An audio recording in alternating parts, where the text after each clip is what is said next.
বাঙালি রথযাত্রা বলে কথা। এইখানে মিষ্টিমুখ না করলে চলে, তাই আজকে বানিয়ে নিলাম আমসত্ত্বের সন্দেশ। এখানে নিয়ে নিয়েছি পাকা আম, কেটে মেসেঞ্জারের মধ্যে নিয়ে নিলাম। এবারে অল্প একটু জল দিয়ে পেস্ট করে নিলাম।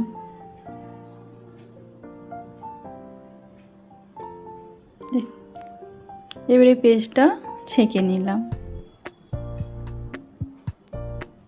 এবারে একটি পাত্রের মধ্যে ঢেলে নিলাম, যেটার মধ্যে গরম করে নেব তাতেই ঢেলে দিলাম।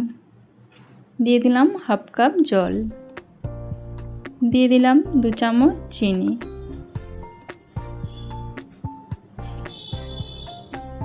দিয়ে দিলাম অল্প আগার আগার পাউডার,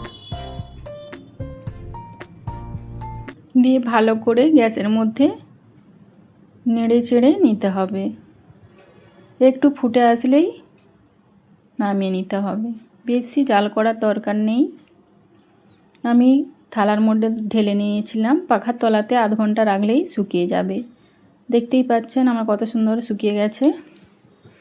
এইদিকে একটি কড়াইয়ের মধ্যে দুধ দিয়ে দিয়েছিলাম, একটু অল্প দুধ বাটিতে তুলে একটু কেশর দিয়ে ভিজিয়ে রেখে দিয়েছিলাম। এইখানে আমি 500 দুধ দিয়েছিলাম, দিয়ে দিলাম 1 প্যাকেট গুঁড়ো দুধ, দিয়ে দিলাম কনডেন্স মিল্ক। এইখানে আমি চিনি ব্যবহার করব না, তাই কনডেন্স মিল্কটা দিয়ে দিলাম। দিয়ে দিলাম ছানা,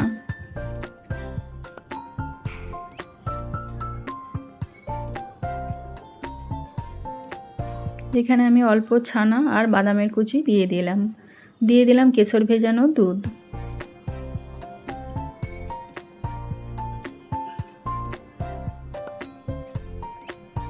দিয়ে দিলাম 1 চামচ ঘি,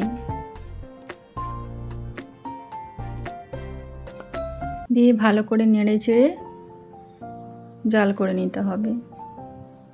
দিয়ে দিলাম একটু ছোট এলাচের গুঁড়ো,